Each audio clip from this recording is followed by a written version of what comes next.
Hello and welcome to my channel. My name is Nina from the Forgotten Bookshop Girl, and today I wanted to show you how I go about doing my doily paper prints or coffee stained paper prints. Doilies, there are obviously many ways of printing with doilies, and also a lot of different doilies you could use. I am using the original. So these are vintage doilies that I have found in various charity shops, or as you would say, thrift stores. All of them handmade and different patterns. You can see that even though they've been washed, they are now coffee stained as well. And I have been printing with them sort of a new batch of papers, and I thought that maybe I could just at the same time do a little video and show you how I'm going about those, because I find that it's, after a little bit of a trial and error, it's actually a really simple and easy way of getting those doily prints done.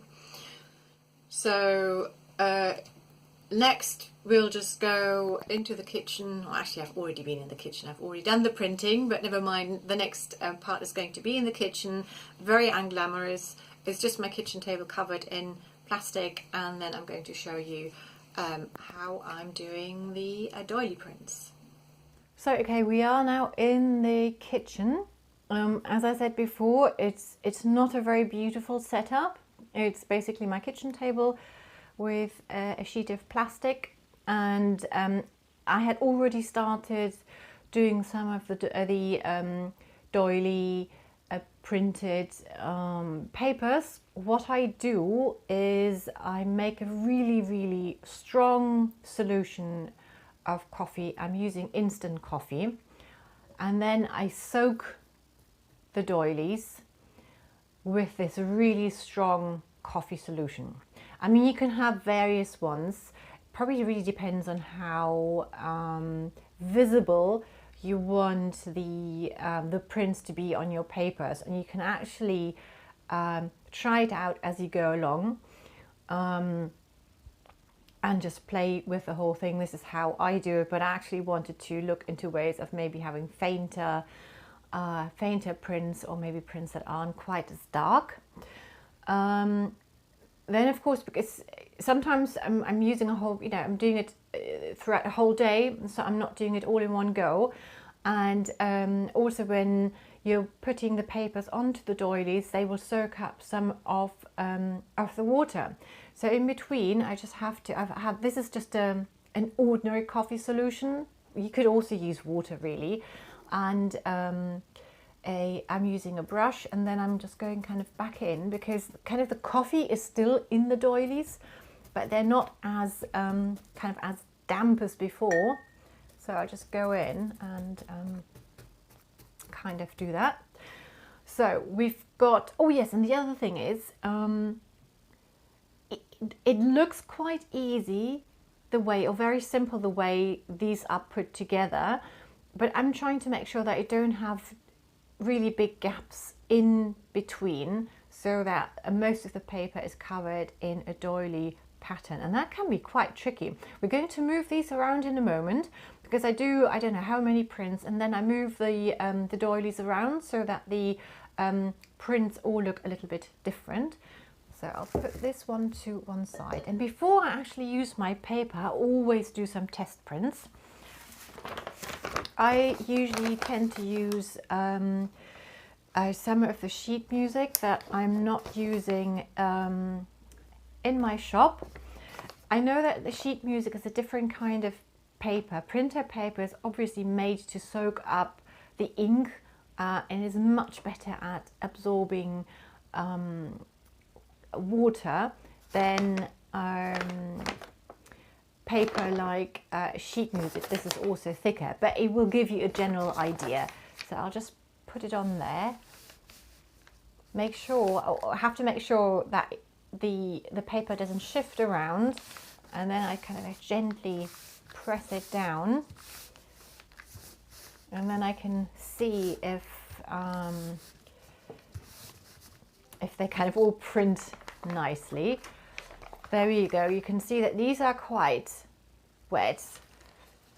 We go this way around. That probably, yeah, this one could probably do with a little bit more moisture. Yeah, so let's do that.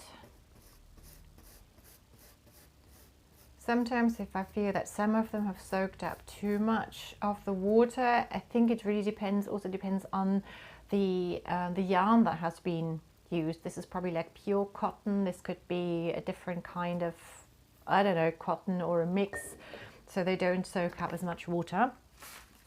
Let's try again. Oh, and these papers make brilliant backgrounds for mixed media, so keep all of them. Let's try it over here. And I was even thinking of having some of these kind of like chopped up and then in mixed media packs in my shop. We'll see about that. That actually looks really nice. I'm quite happy with this one. So let's just grab some paper and start printing.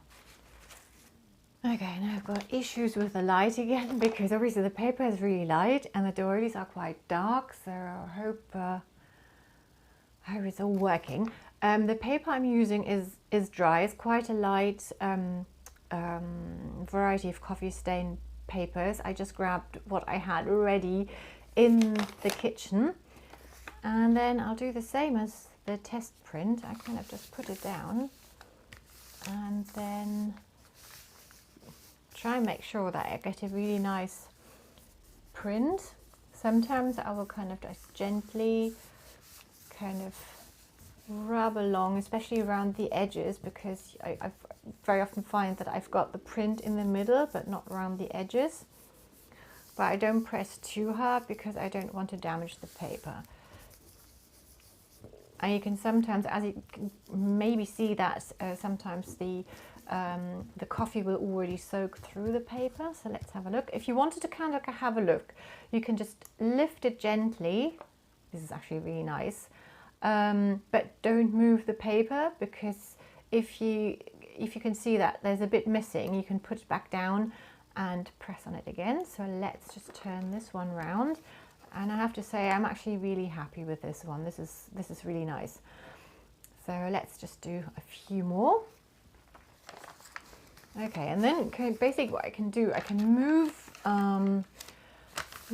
the papers around, because the benefit of having kind of this landscape of doilies is that I can get different kinds of prints depending on how I put the papers onto them. Let's see. That might be a little bit fainter. Well, that's okay.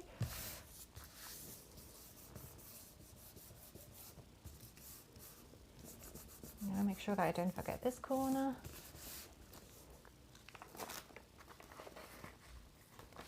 There we go. So you can see that you've got a fainter print here, kind of really nice one there, and a bit fainter there. And then we could do one over here.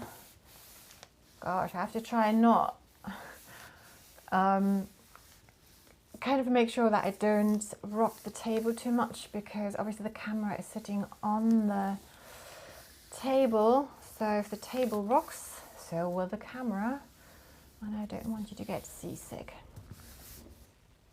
Okay, but apart from that, basically that's the way how I do all the doily prints.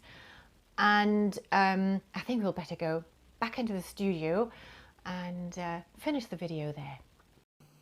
Okay, thank you very much for watching. I hope you found this video useful.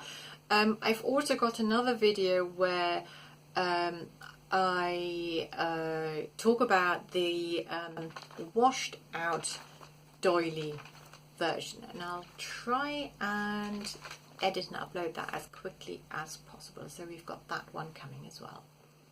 Have a lovely day. Bye.